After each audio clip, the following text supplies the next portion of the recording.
todo verdadeiro cristão foi chamado por Deus para viver uma espiritualidade saudável. Eu creio que ninguém discutiria isso.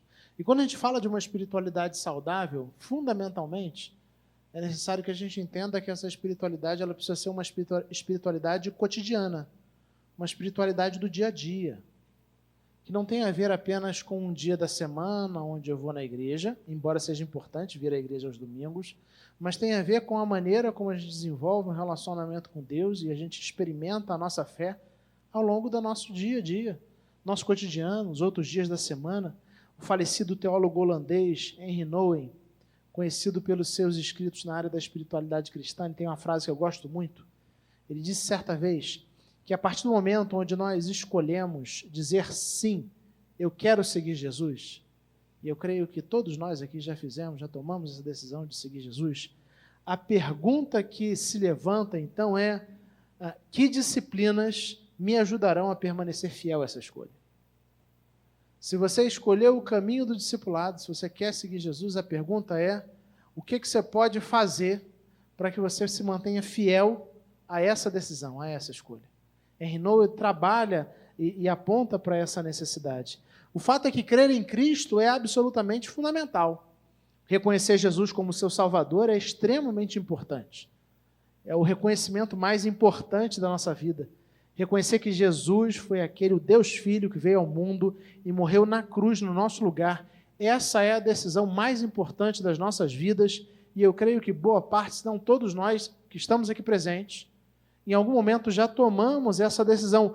Contudo, a gente não pode perder de vista que isso é apenas o início da caminhada. A caminhada não se encerra aí. Esse é o marco inicial. É na conversão, e a gente tem estudado isso de manhã, é na conversão que você é admitido ao povo de Deus. A gente se torna povo de Deus por meio da conversão, quando a gente se rende a Cristo. Mas é um marco inicial. Eu não estou falando que não é importante, é importantíssimo. Mas é o marco inicial, é o primeiro passo, é o início da caminhada. E essa caminhada é uma caminhada longa, é um longo caminho. Então a gente precisa também compreender que tipo de vida Deus nos chama a viver. Eu não sei se você já parou para pensar nisso, mas é tão importante quanto você dizer sim, eu quero seguir a Cristo, é você estar preocupado em compreender e entender o tipo de vida que Deus quer que você viva. E essa descoberta ela não é uma descoberta automática.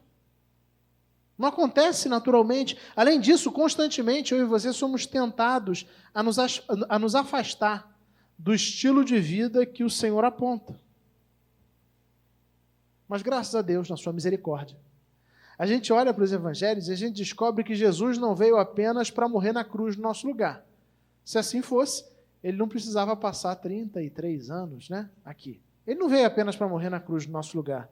Ele também veio para viver o tipo de vida como um perfeito homem. Uma vida de perfeita obediência e devoção ao Senhor. Uma vida de perfeita comunhão com o Senhor. A vida que eu e você temos falhado em viver.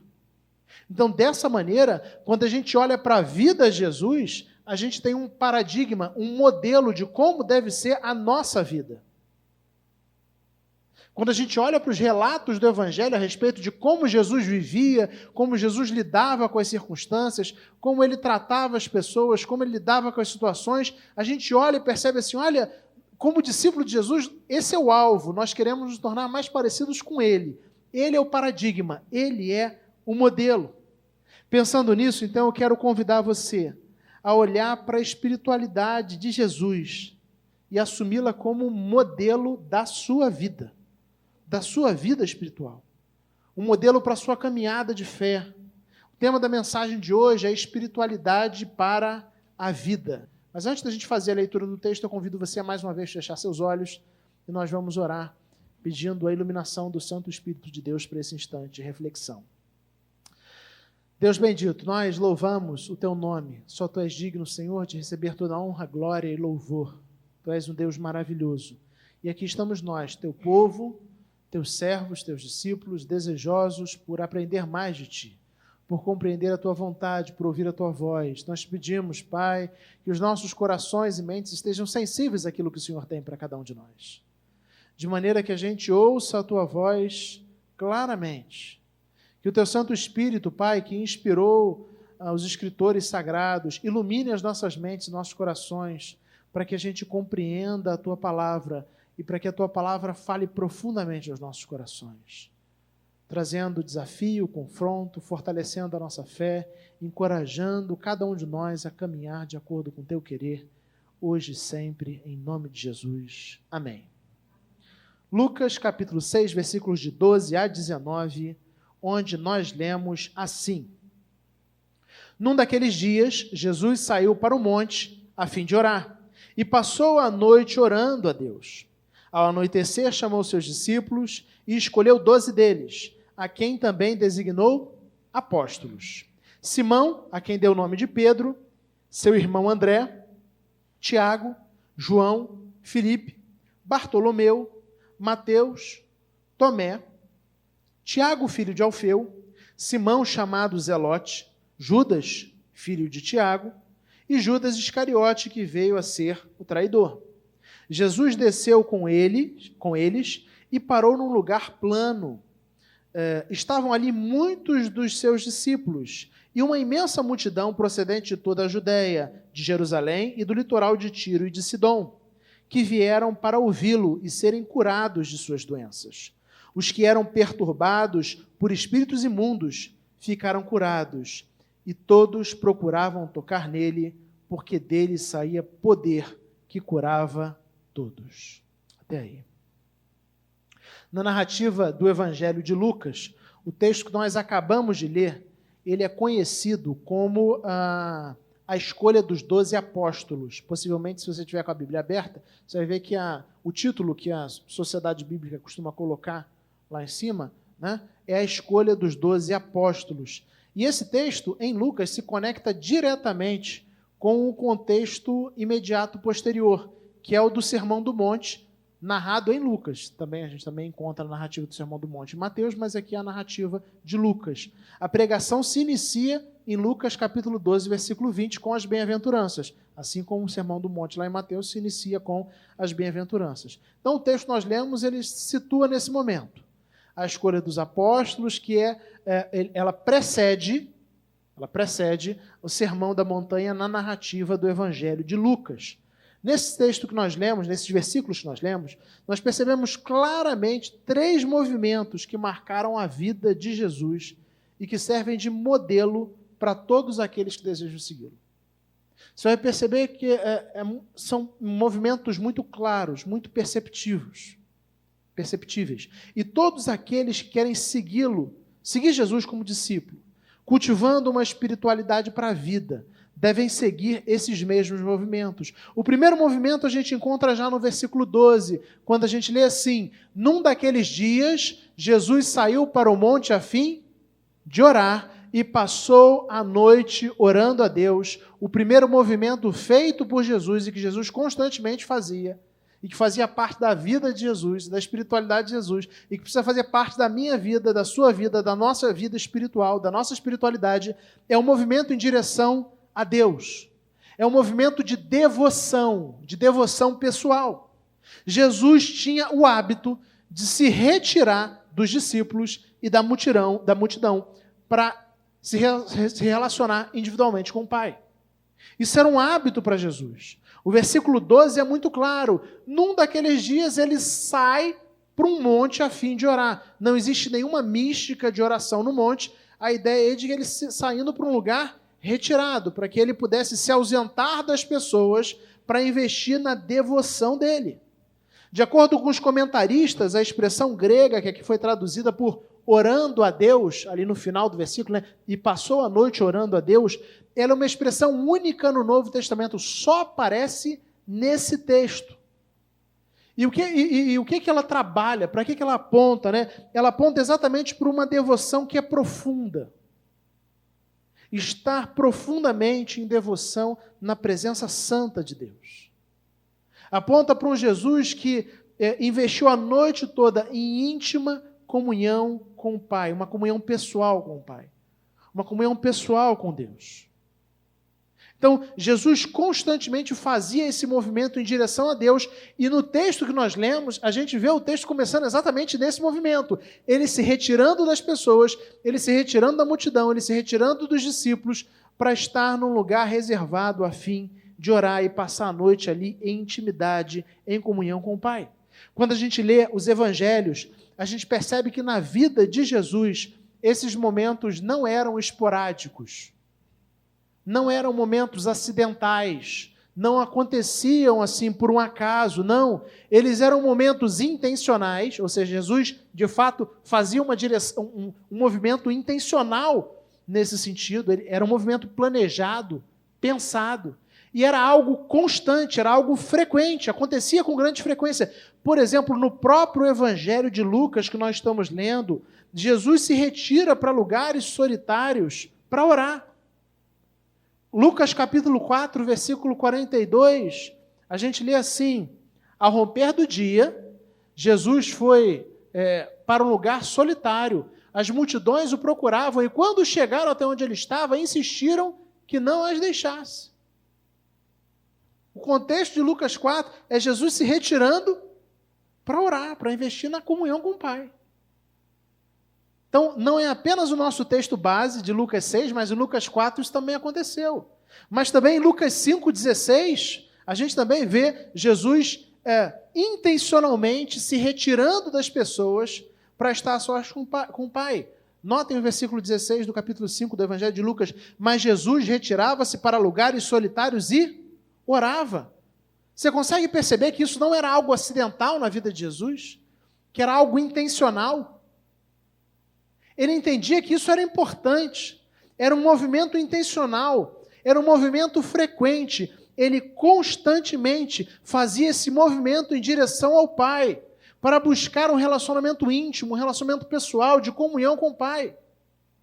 O primeiro movimento feito por Jesus, e que no texto, e que nós precisamos fazer com frequência nas nossas vidas, é esse movimento que aponta para a necessidade de uma devoção pessoal, da gente desenvolver um relacionamento pessoal com Deus. Jesus constantemente se retirava das pessoas, se retirava da multidão, se retirava dos discípulos e separava tempo para estar na presença do Pai em comunhão. Essa prática, estar com Deus, era uma marca fundamental da espiritualidade de Jesus. Uma marca fundamental, uma característica fundamental. A gente consegue perceber isso ao longo de todos os evangelhos. Eu citei os exemplos do Evangelho de Lucas, né? Mas é muito interessante, porque quando a gente lê os evangelhos, e eu creio que boa parte de vocês já tiveram a oportunidade de ler, a gente costuma dar destaque à atividade ministerial de Jesus, aquilo que Jesus fazia, aquilo que ele fez. Então a gente dá ênfase ao fato de que Jesus pregava, de que Jesus ensinava, de Jesus curava, Jesus realizava milagres, e tudo isso, expulsava demônios, e tudo isso era maravilhoso. Tudo isso é importante, Jesus de fato fez tudo isso. Mas a gente perde de vista que uma das marcas da vida de Jesus, estava lá no DNA da espiritualidade de Jesus, era se retirar das pessoas para estar com o Pai. Era investir tempo na devoção pessoal, é fazer um movimento em direção a Deus. Era de cultivar um relacionamento profundo com Deus Pai. Jesus se dedicava a isso, intencionalmente. As pessoas o procuravam. E como é bom ser procurado pelas pessoas. Como é bom ser requisitado. A gente se acha importante. Faz bem para o ego. E aí Jesus fazia um movimento que, ao invés... Em alguns momentos ele ia em direção às pessoas. A gente vai ver isso mais à frente. Mas ele constantemente se retirava das pessoas para estar com Deus. Intencionalmente.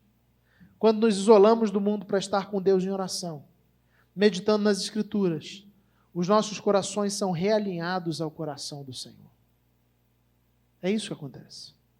Nós contemplamos a grandeza do seu poder, a beleza da sua majestade, a santidade do seu caráter, e aí a generosidade do seu amor, e aí a gente é tomado por uma imensa satisfação e paz, que a gente só desfruta na presença de Deus. Retirar-se das pessoas para estar com Deus, investir na devoção pessoal, individual, era uma das marcas fundamentais. Uma marca fundamental da espiritualidade de Jesus. Por isso, essa prática precisa ser uma marca fundamental da sua espiritualidade. Se você quer aprender com Jesus um modelo de espiritualidade para a vida, o primeiro destaque que a gente percebe no texto é esse movimento em direção a Deus, que fala de uma devoção pessoal. Uma devoção pessoal. É na solitude que a gente consegue ouvir a voz daquele que nos chama de filhos amados. É na solitude que a gente desfruta de relacionamento com Deus. É na solitude onde a gente percebe Deus tratando o nosso coração. Por mais contraintuitivo que isso seja, mas não existe espiritualidade cristã sem que a gente faça esse movimento em direção a Deus e desenvolva uma devoção pessoal. Isso é fundamental. Fundamental. Mas o texto continua. O texto continua. E aí nos versículos 13 a 16, a gente lê assim: Ao amanhecer chamou seus discípulos e escolheu 12 deles, a quem também designou apóstolos. Simão, a quem deu o nome de Pedro, seu irmão André, Tiago, João, Filipe, Bartolomeu, Mateus, Tomé, Tiago, filho de Alfeu, Simão, chamado Zelote, Judas, filho de Tiago, e Judas Iscariotes, que veio a ser o traidor. O segundo movimento que o texto apresenta para a gente é um movimento em direção à comunidade. Se o primeiro movimento, que é o movimento em direção a Deus, fala de devoção, o segundo movimento, que é o movimento em direção à comunidade, fala de comunhão. Depois de ter passado a noite isolado, e o texto começa trazendo essa noção para a gente, ele passou a noite isolado, ele passou a noite em oração, aprofundando o relacionamento dele com o Pai. E esse relacionamento dele com o Pai não fez ele ficar fechado num relacionamento com o Pai. Não. Esse relacionamento com o Pai, naturalmente, fez com que ele fosse levado, conduzido, impulsionado a buscar agora se relacionar com os irmãos. Por isso, aquele que esteve durante a noite isolado, em profunda comunhão com o Pai, agora amanhece o dia e essa comunhão com o Pai impele Jesus a ir na direção dos seus discípulos para formar com eles uma comunidade. Eu não sei se você percebe, mas parece ficar muito claro no texto uma espécie de sequência. O isolamento levou à comunidade. O relacionamento com Deus levou ao relacionamento com os irmãos. Não para no primeiro ciclo. Se de fato o relacionamento com Deus é efetivo, ele necessariamente, obrigatoriamente, ele irá nos conduzir ao relacionamento com as pessoas. E aí, se a palavra discípulo significa seguidor, e o texto começa dizendo, né? Ao amanhecer chamou seus discípulos, seus seguidores, e escolheu dentro do grupo de discípulos, que era muito maior, né? Ele escolheu 12, dentre aquele grupo, ele escolheu 12 para chamá-los de apóstolos, designá-los como apóstolos. E se discípulo significa seguidor, aprendiz, apóstolo significa enviado. Então, do grupo de discípulos, que era maior, Jesus seleciona 12, e esses 12 vão ser aqueles que vão ser enviados por ele, né? Para pegarem o evangelho, para expandirem a igreja, vão ser os apóstolos, vai ser a partir da doutrina dos apóstolos que a igreja se expande no texto de Atos. Mas esses 12, eles vivenciaram uma comunidade com Jesus. Uma comunidade. Depois de estar a sós com Deus, Jesus cria uma fraternidade, uma comunidade de pessoas, pessoas que caminhavam juntas, unidas pelo mesmo propósito. E eu gosto muito, embora eu esteja falando sobre o texto de Lucas, eu gosto muito do texto paralelo do chamado dos discípulos, lá em Marcos capítulo 3, versículos 13 e 14. É muito semelhante ao texto que nós lemos, mas lá tem uma fagulhazinha de diferença. Ele diz assim: Jesus subiu ao monte, chamou a si aqueles que ele quis, os quais vieram para junto dele. E agora note o versículo 14. Escolheu 12, designando os apóstolos para Para que, gente? Que estivessem com ele e os enviasse a pregar. E ele depois vai falar a lista no nome dos 12. Então eles são escolhidos primeiro para quê? Para estar com ele. Para formar uma comunidade. O relacionamento com Deus, o isolamento e o relacionamento com Deus, agora impele Jesus a ir na direção dos seus discípulos e formar com eles uma fraternidade, uma comunidade de pessoas que caminhavam juntas, unidas pelo mesmo propósito. Jesus os chama primeiro para estar com ele, depois para os enviar a pregar. E aí não seria um exagero a gente afirmar que os discípulos formavam a comunidade de fé de Jesus. Eu penso que não seria um exagero a gente dizer isso. A igreja de Jesus, num sentido mais restrito, tá, gente? É claro que a igreja de Cristo é formada por todos aqueles que são seguidores de Cristo. Perfeito? Mas no tempo que Jesus viveu aqui como ser humano, né, como encarnado durante seu ministério, quem eram aqueles que partilharam sua vida, vivenciaram suas experiências, caminharam juntos, que testemunharam suas dores? Quem foram aqueles que ele virou no Getsêmani, né? Já caminhando para o momento da sua crucificação, da sua traição e posterior crucificação, e falou assim: olha, fiquem aqui e vigiem comigo, porque minha alma está angustiada. Jesus formou com os apóstolos, com os 12, uma comunidade, uma fraternidade. Porque o relacionamento com Deus, necessariamente, esse isolamento para se relacionar com Deus, irá nos impelir na direção de uma comunidade. Uma profunda comunhão com Deus nos leva a buscar a comunhão com as pessoas. A devoção gera comunhão. A devoção nos impele à comunhão. Jesus partilhou a vida com esses homens. Juntos eles partilhavam o pão, juntos eles viajavam, eles caminhavam. Partilharam histórias, alegrias, tristezas, experiências cotidianas. Frequentaram festas, casamentos juntos. Viram Jesus se relacionando com gente, testemunharam milagres, fizeram perguntas: Senhor, o Senhor estava falando sobre aquela parábola, a gente não entendeu, você podia dar uma explicada melhor para a gente? Partilharam a vida. O primeiro movimento, o movimento em direção a Deus. Devoção. O segundo movimento é em direção à comunidade. A comunidade dos discípulos. A devoção pessoal ela é fundamental, mas nós precisamos entender. Você precisa entender que a vida cristã ela é essencialmente vida em comunidade. A vida cristã é essencialmente vida em comunidade. É impossível a gente viver o cristianismo de forma saudável, sem estar formalmente, e aí nota que eu estou falando, formalmente conectado a uma comunidade de fé, a uma igreja local. É impossível. É impossível. Por que eu digo formalmente? Porque a formalidade tem a ver com compromisso.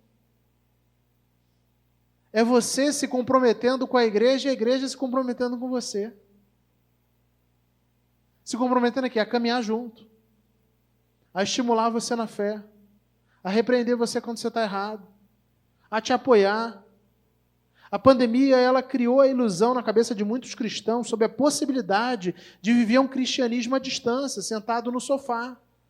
E aí você escolhe lá no sofá da sua casa, você coloca o YouTube e escolhe um bom pregador, um grande pregador. Aí você pode escolher congregar de casa, assistindo Nicodemos, o Hernandes, isso falando do nosso meio, ou vir para a igreja, pegar carro, ter trabalho, para assistir o pastor Rafael e o seminarista Leonardo. Olha, é difícil a gente concorrer nesse sentido, né? É difícil. As brincadeiras à parte, a gente precisa entender e realmente trazer ao coração essa percepção de como faz falta a comunidade de fé. E como a falta da comunidade é nociva para a nossa espiritualidade. Todos nós conhecemos pessoas que depois da pandemia se afastaram dos caminhos do Senhor e não voltaram até hoje. E alguns podem dizer, eram falsos crentes. É possível? É possível. Mas eu também estou convencido de que a falta de comunidade, ela faz com que a nossa fé fique doente. Ela adoece o coração. E às vezes aqueles que a gente simplesmente vira e fala assim, não era um dos nossos. Na verdade é alguém que está doente. Porque se afastou da comunidade durante a pandemia e perdeu, se sentiu desanimado, perdeu o gosto pelo Evangelho, se afastou das pessoas e às vezes não vê a forma, não vê o caminho de volta para casa. Não estou aqui justificando, longe disso. Não estou falando que está certo, longe disso, muito pelo contrário. Eu estou ressaltando a importância da comunidade para a nossa caminhada de fé. É importantíssimo. Na Bíblia existem muitos versículos que destacam a importância dos outros irmãos no desenvolvimento da sua fé. Por exemplo, todos aqueles que falam uns aos outros. Como é que você vive? Centenas de versículos na Bíblia que falam: aconselhai-vos uns aos outros, suportai-vos uns aos outros, cuidai uns dos outros, edificai uns aos outros, amai uns aos outros, perdoai uns aos outros. Como é que você vive isso sozinho? Como é que você vai viver todas essas implicações do Evangelho sozinho? Me explica isso. No mínimo vai ser algo capenga. No mínimo. Porque você precisa de outras pessoas, você precisa de irmãos, você precisa de uma comunidade para poder viver isso. Por exemplo, 1 Tessalonicenses capítulo 5, versículo 11, Paulo diz assim: por isso, exortem-se e edifiquem-se uns aos outros, como de fato vocês estão fazendo. Me diz como é que é possível viver isso sozinho? Desconectado da comunidade de fé. Sabe por que Jesus pôde virar para os seus apóstolos e falar assim: fiquem aqui e vigiem, porque minha alma está angustiada? Vocês sabem por que ele pôde fazer isso? Porque ele tinha pessoas que caminhavam com ele. E se Jesus, o Filho de Deus, entendeu que era importante se cercar de uma comunidade, seria muita ousadia, muita ousadia de nossa parte, acreditar que nós podemos caminhar sozinhos. O relacionamento com Deus nos impele a vida em comunidade. É na comunidade que nós somos batizados. Ninguém pode se batizar sozinho. Eu me auto-batizo em nome do Pai, do Filho e do Espírito Santo. Não existe ceia individual. Não, eu sirvo a ceia para mim mesmo e eu tenho comunhão comigo mesmo. Ninguém pode se autoconsagrar diácono. Tem até gente que faz, mas não pode não. Diácono, presbítero, pastor, obreiro, missionário, seja o que for. Não pode. Você precisa da comunidade. É na comunidade, na igreja, que a gente pratica a disciplina da celebração. Como é que você vai vivenciar o culto de adoração, culto público, onde a gente se reúne dominicalmente? É uma manifestação essencialmente comunitária. É o povo de Deus reunido celebrando o Senhor. É isso que a gente faz aqui. A gente se reúne como povo de Deus para celebrar o Senhor das nossas vidas. Como fazer isso sozinho? Não dá. Não dá, é impossível. Então, essa marca também era uma marca fundamental na espiritualidade de Jesus. E diante dessa marca fundamental, a marca da comunidade, a gente precisa avaliar se a nossa comunhão com Deus tem nos impelido a ir na direção da comunidade, na direção da igreja. Sua comunhão com Deus tem te impelido em direção da igreja?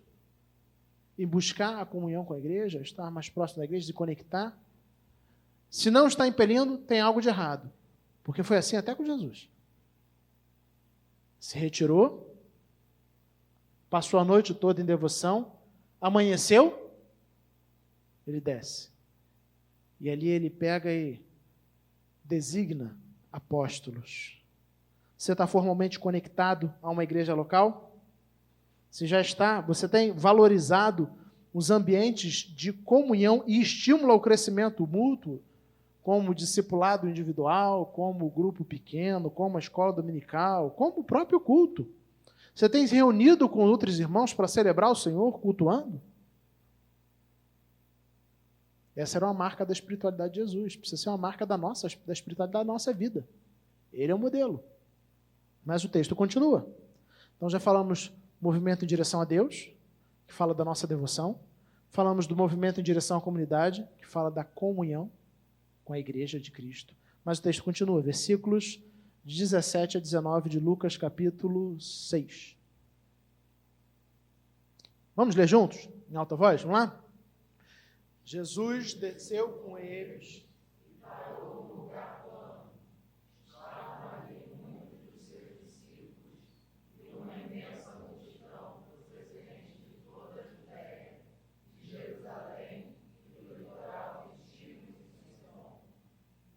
E vieram para ouvi-lo e serem curados de suas doenças. Os que eram perturbados por espíritos imundos ficaram curados, e todos procuravam tocar nele, porque dele saía poder que curava todos. Então o texto começa com o movimento em direção a Deus, a devoção individual. Ele passa a noite orando. A devoção a Deus, o movimento em direção a Deus, impele Jesus em direção à comunidade, a formar uma fraternidade, né? A constituir os apóstolos, para que eles estivessem com ele. E agora, reunidos com os apóstolos em comunidade, eles fazem juntos agora o terceiro movimento, que é o movimento em direção ao mundo. Se o primeiro movimento, que é em direção a Deus, fala da devoção, e o segundo movimento, em direção à comunidade, fala da comunhão, o terceiro movimento, que é o movimento em direção ao mundo, fala da missão. Fala da missão. É um movimento fundamental da espiritualidade de Jesus. Eu creio que esse seja o mais claro de todos, porque quando a gente olha para os evangelhos, é muito claro ver Jesus e seus discípulos servindo as pessoas, curando pessoas, ensinando pessoas. Então, esse terceiro movimento, ele é o mais evidente para a gente na leitura dos evangelhos. Mas é exatamente aí que a relação com Deus, a relação em comunidade, é exatamente aí que isso vai desembocar. Unido à sua fraternidade, Jesus e seus discípulos agora descem do monte. Jesus desceu com eles, ele já não vai sozinho, desce com eles e para um lugar plano.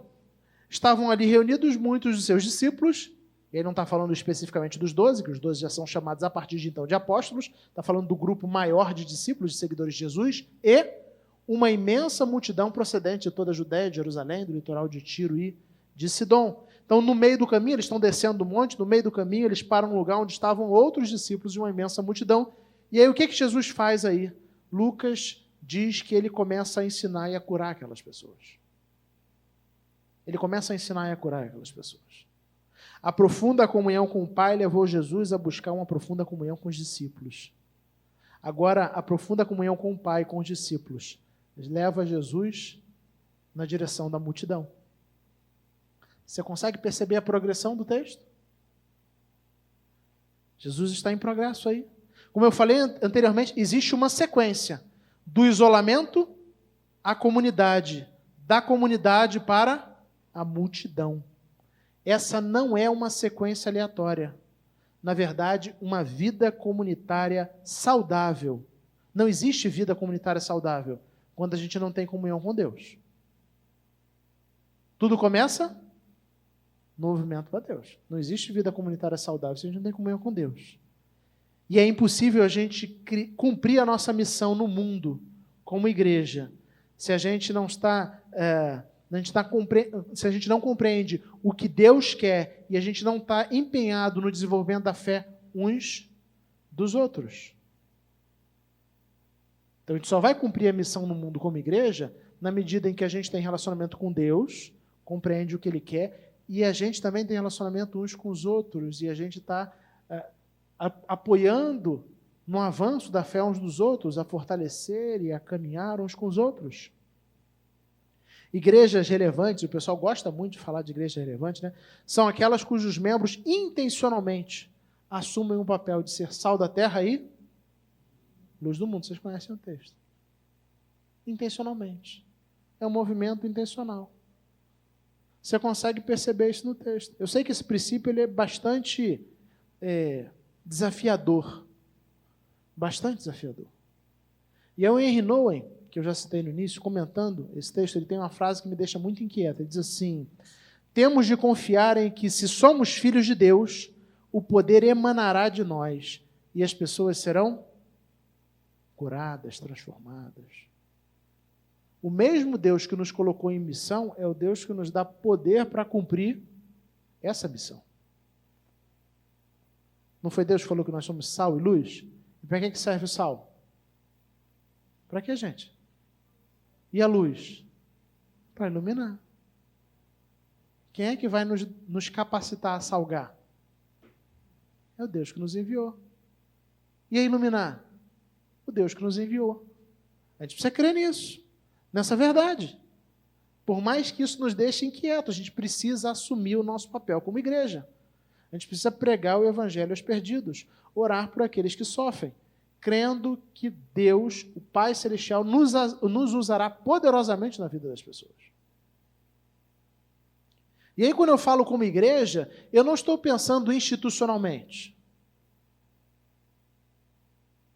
Eu estou pensando de uma maneira mais orgânica.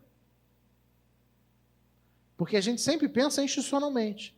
A gente pensa assim, quando a gente fala assim, a igreja tem que assumir o seu papel, a gente pensa no conselho marcando uma atividade e convocando os irmãos. É assim que a gente pensa, né? Institucionalmente. Mas a gente não pensa assim, ó, a gente está reunido em comunidade aqui. E o que nos trouxe aqui foi o quê? A nossa devoção a Deus. Percebe a sequência? Nos reunimos em comunidade. E amanhã você vai estar onde? Você vai estar na igreja de novo?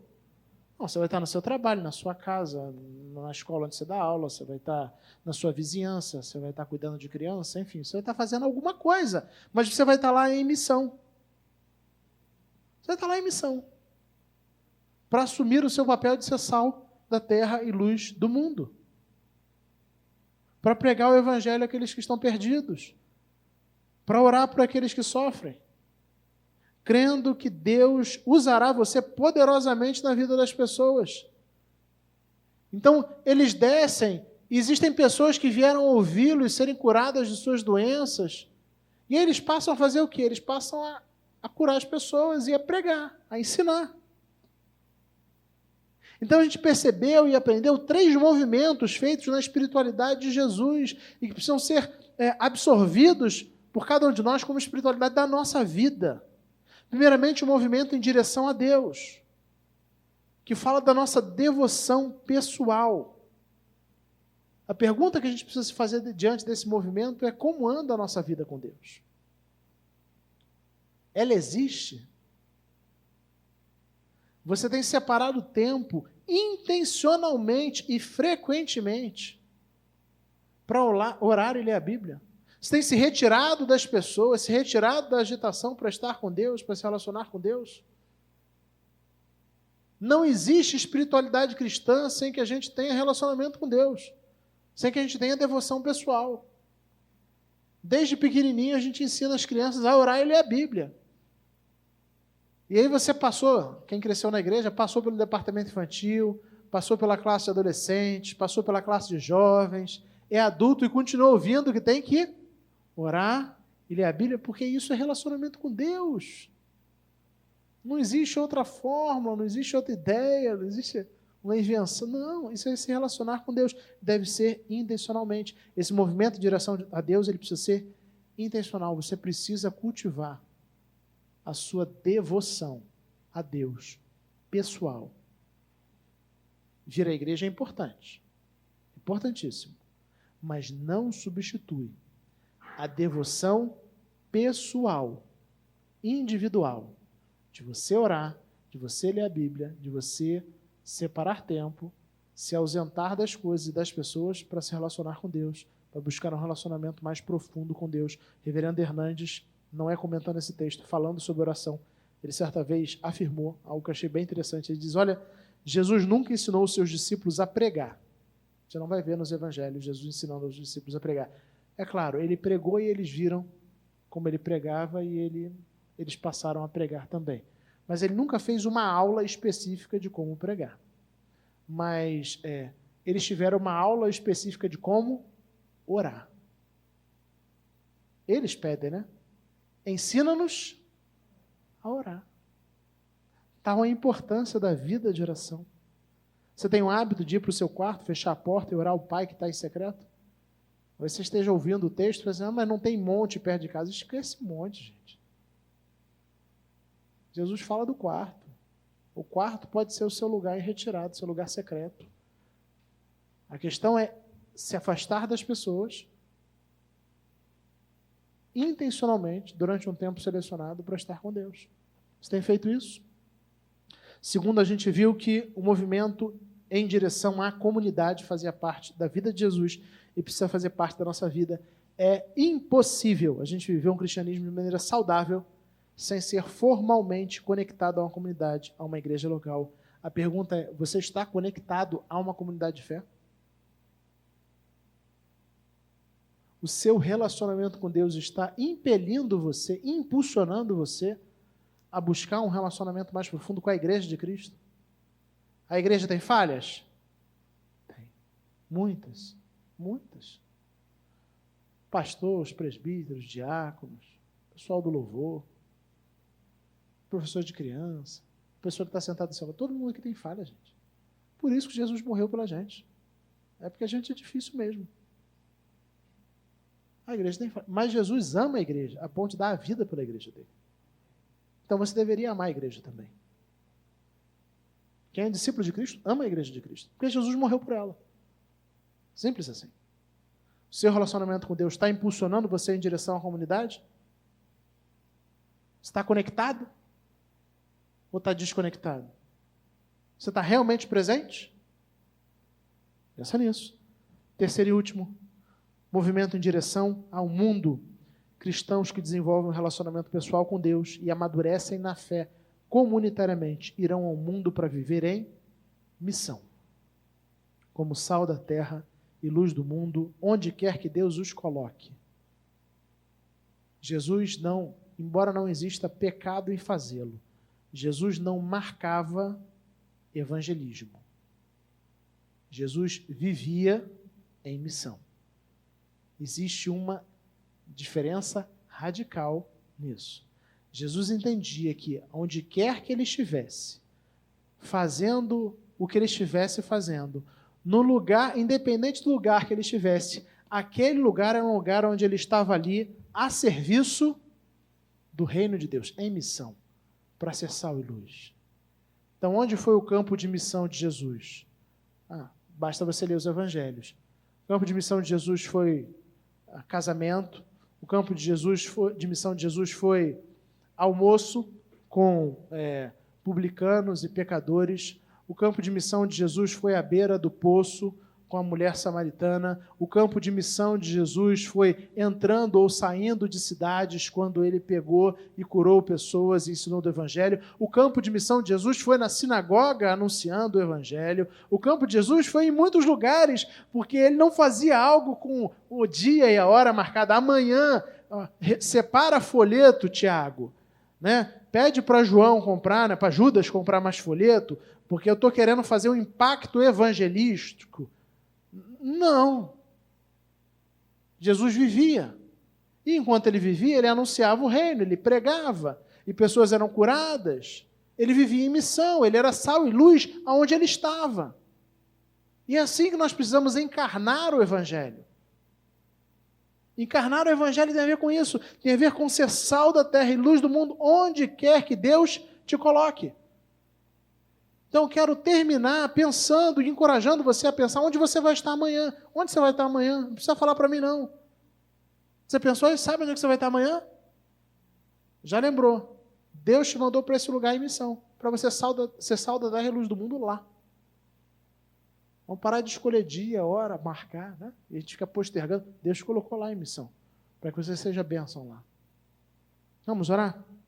Coloque sua vida diante do Senhor. A gente pensou um pouquinho sobre a espiritualidade para a vida, observando o modelo do próprio Senhor Jesus Cristo e movimentos que Jesus fazia constantemente na sua vida de devoção. Vimos que existe uma sequência na vida de Jesus. Relacionamento com Deus, a devoção pessoal, impulsiona Jesus a buscar uma comunidade, uma fraternidade, a montar, entre aspas, uma igreja, entre aspas. O relacionamento com Deus e o relacionamento com a igreja agora impulsiona eles a irem na direção da comunidade para servir, para ser sal e luz, para anunciar o Evangelho, para levar a esperança àqueles que precisam. Que nós possamos seguir esse mesmo caminho. Que a nossa vida seja marcada por esses três movimentos.